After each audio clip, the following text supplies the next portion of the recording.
Welcome to the Pearls of Wisdom podcast, brought to you by Southern Jewelry News and Jewelry Store Marketers. Hello, everyone. This is Guy with Jewelry Store Marketers, and today I am here with Josh Durham from Parker's Jewelers in Pennsylvania somewhere. Yeah, Carlisle, Pennsylvania. Carlisle, Pennsylvania. Okay. South Central. South Central? South Central. South Yep. Central. Okay, perfect. So, I have Josh here because he's been very interested in getting your website out to the world, right? Yeah. Make sure Yep. that people can find you. That's And the idea. That's the idea, and this is probably something very familiar to a lot of jewelers, right? Trying to struggle to do everything well, right? But one of the key things jewelers need to do is bring in business so you can sell some jewelry. It's pretty important. Pretty important, Yeah. right? And just to actually, you sell full range of jewelry and services. Yeah. Yeah. So just like many jewelers, Yep. Full service. use full services, bridal, custom repairs, all that stuff. And how do you drive more customers in? So we spoke last week sometime, and you said you're very interested in SEO and learning more and how to improve it for your site. Why is it that you were interested in SEO? So I'm just like everybody else trying to grow my business. Yeah. And I was sitting at home on a Saturday night, and I got an ad on my Facebook that said, "View your competitor's marketing strategy." And so, of course, I was curious. So I clicked on that. It gave me a 7-day free trial, and so I sat there with my glass of wine and I checked out what my competitor's marketing strategy, Right. is or was or Yeah. whatever. And it was eye-opening because I had built this, what I thought was a really nice, beautiful Shopify website, live inventory up from Edge and the whole, the works basically. Yeah. And I was shocked to see that a competitor who's much, much smaller than me was doing just as well in their traffic to their website. Right. So they're doing just as well, a lot smaller. And so now you're curious. Now you're trying to figure it out. Yeah. So I'm sure, Yep. just like many business owners, you see a problem, you try to solve it, try to figure out what's the best step. And you don't Exactly. just, money doesn't grow on trees. So you don't just find somebody and pay, you're exploring on what to do. And that's how we got you did some exploring, and that's how we got to speaking. Yeah. Also. Right. And so, do you do any other advertising, marketing? Not much. Not much. No, not much. Okay. Hardly any. Hardly any. And the hardly any, is it like Google ads or Facebook ads or? No, it's mostly supporting youth baseball teams and Got golf it. tournaments and Local stuff. Yeah. Organic kind of things that you support. Perfect. Yep. And so, why do you think? Okay, so now you have some choices, right? You have to pay for ads and do things. Why? I mean, aside from getting that ad that that caught your eye, why do you think SEO would be the place you should start? Because it seems like if you put effort into the SEO, you can reap benefits at a lower cost than throwing money at paid ads. And it also seems that the paid ads need the SEO in order to be more cost effective. Right. And I will say, that's one of the key services that we like to do. Why? Because SEO is so powerful because of the buying intent. When you can get found for somebody that's looking for custom engagement ring, probably because they're looking for that. Yeah. Looking to make a really cool, unique piece for their loved one. And that's why we really love SEO, but it's a lot of work. Now, what did you find out in terms of the amount of work? It's a lot. It is a lot of work.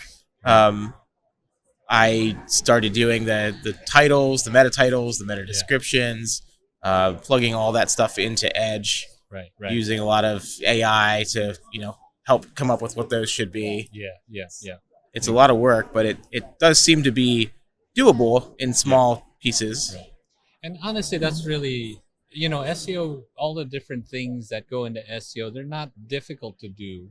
There's a little bit of analysis and looking, and there's some web tasks that are a little bit beyond some of the, non-technical people, but it's not. Most of them are not difficult to do. So, but it's just a lot. Sure. And then you're trying to run a business, trying to sell jewelry, trying to do repairs and custom and whatnot. So it's a lot of work. So, but you're a hands-on kind of guy. Yeah. Yeah. And Yeah. so now, after we spoke last week sometime, and then I gave you some suggestions, and you jumped into action. Yeah, we got about half of it done in a week, I think. Yeah. It's, So one now of we the obviously have to maintain that, but yeah, you know, absolutely. But yeah. but once you finish it, then you just make sure you keep all your new products. Sure. So I was telling Josh that it was like a wasted opportunity that all of his rings, or let's say diamond rings, said engagement ring. Every single one said engagement ring as a product name. And so I said, "Oh man, it'd be great if you change your product name to that 3 stone, halo set. Just really describe it for the product name, which also became your meta title." And so, from about 1,000 products from a week ago, they updated about half of them so far. Yeah. But we just checked earlier, and they're still not indexed 100% on Google. And so now you're going to be diving further and doing more to update your site. Yeah. And how long do you think you we're going to stick with this? So I obviously, just like every other business owner, I'd make plenty of mistakes before I get it what I think is something resembles right. So we've just learned over the years to create processes that are repeatable. Yeah. And so whenever we talked, Yeah. I didn't just start doing it. I started with a process of how to maintain doing it. Right. So hopefully we stay with it and continue to keep building the the site traffic. Yeah, definitely. Do you think you would explore other marketing channels at some point? Oh yeah, definitely. Yeah. Definitely. But you just knowing you now, if you've spoken to you a couple of times now, you're probably going to do a lot of research and figure it out and so forth. You seem to be like a hands-on DIY kind of guy. I like to at least have a grasp, if Right. nothing else, of how it works. And Exactly. I think that's really important because at some point you might start seeing results and might realize that you just don't have enough time, and you and your team don't have enough time to do all the different things that you can do. Yeah. But only with a full grasp, or a pretty decent grasp, you will understand that.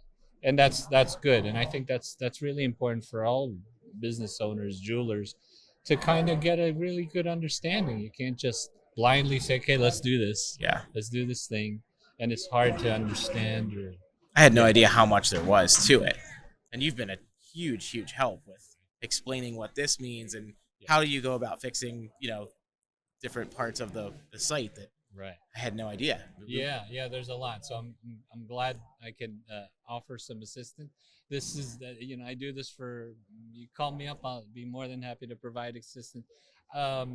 What's the other challenges you have? I mean, obviously you're talking. You found this and you wanted to see if you could how you compared against competition, and then now you're diving in. What are the other challenges that Parker Jewelers face? We have had trouble finding and training good staff. Yeah, That's Luckily, we have an amazing team now. Yeah. And they're and growing, and gotten a lot better at that. Right. So I would say that getting the traffic in the door is now the the most critical thing. Yeah. And right now, you get traffic through the door by some marketing method, but people know you. Yeah. And also, are you on the main street or? No, we were actually in a house in the middle of a residential neighborhood, believe it or not. So not a lot of people driving past you on the main street, or No. like a busy what are those? I wish. Yeah, got it. So sort of SEO for location. Yeah, there you go. Exactly. And the thing, and I don't even think we talked about your Google Business Profile. No. But I would definitely dive in, make sure everything is right there, and then when you create your blog posts, the easiest thing is you could just create an update on Google, your Google Business Profile, like add an update for every blog post you create, and then there's a call to 1,500 characters, so you can ask your chat GP to Yeah, cool. summarize it down to 1,500 characters. But then there's a call to action, linked to that page.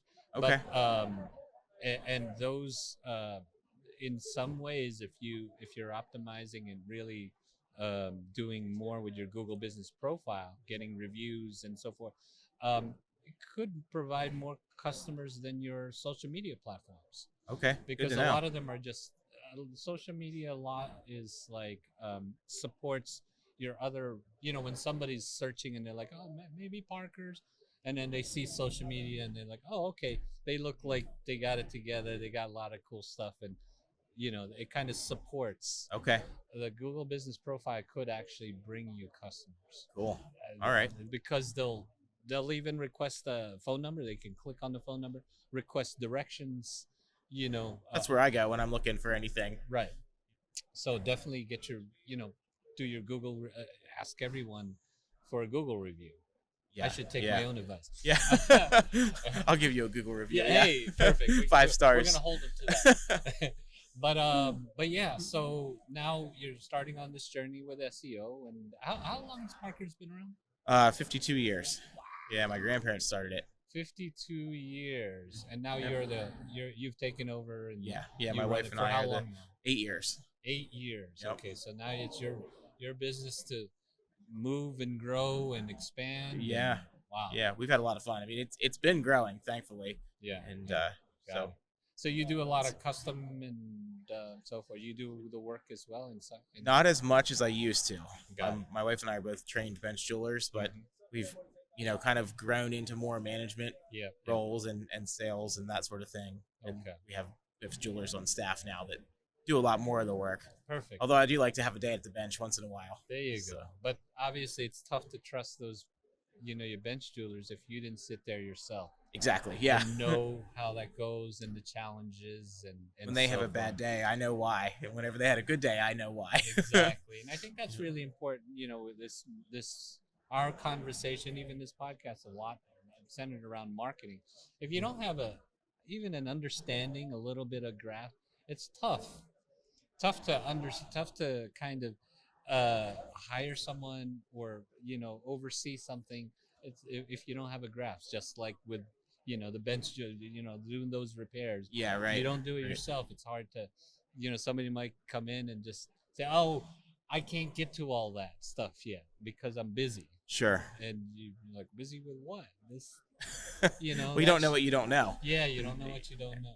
But great. Well, I was really happy to hear from you about your proactiveness with SEO, and like, oh, this is awesome. And now you're diving in, and you got your team working on it fast. And now we got some other new things to go back to the team, and you got some homework now. Here's some more things you have to work on. Yeah, here's some more things, and that's great. And so anyway, awesome. I mean, that's it. I'm glad you we sat down here, but glad you got you here on the podcast to talk about it, because it is. I feel like SEO is kind of like that last marketing channel that many jewelers go to.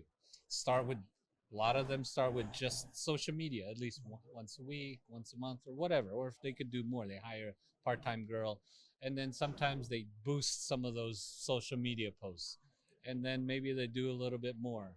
But I feel SEO is not high on the list of marketing channels.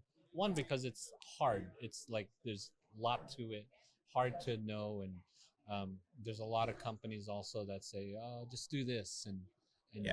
Well, there's a lot of conflicting information whenever you start looking, Google and YouTube and all those. It's a lot of conflicting information, and that's really why I reached out to you, because I don't know what is relevant. What's if it's 5 years old, does it still work, or does Google not want to see that anymore? I hate to waste hours and hours of time and for no result. Absolutely. But it sort of seems like a low hanging fruit too. Yeah. The SEO, definitely very underrated, like you said. Yeah.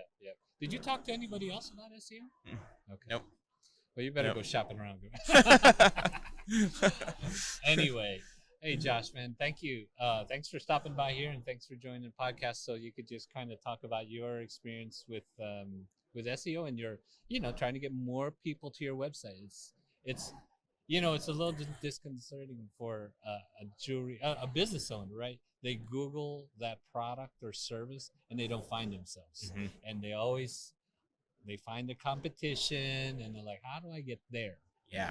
And when you try to Google that product and you can't find it, that's like, man, how do I do that? Especially when you know your product is better than what the competition is selling. That's really tough. Exactly. So you're on your way. Yeah. You're on your way. We are. Congratulations, getting started. It's not going to be easy, but I think anything, especially running a jewelry store, is not easy. So putting the work in, that'll yield benefits, and so great. Yeah. So I'm glad to help you. Thanks, Guy. I appreciate it Yeah, so much. absolutely, man. So this has been another episode of the Pearls of Wisdom Jewelry Podcast. Make sure you give Josh some love. ParkerJewelers.com. Yes, Parker Jewelers. Yep. Check out their website. Love all their social media. Make sure you check us out, Jewelry Store Marketers, and of course Southern Jewelry News, which is where this podcast lives. The Pearl of Pearls. I could read it. The Pearls of Wisdom Jewelry Podcast. Thanks, everyone. Thanks for listening to the Pearls of Wisdom Jewelry Podcast. For more information about the show, please visit southernjewelrynews.com/podcast, brought to you by Southern Jewelry News and Jewelry Store Marketers. Make sure to subscribe on your favorite podcast platform so you can catch the next show. See you then.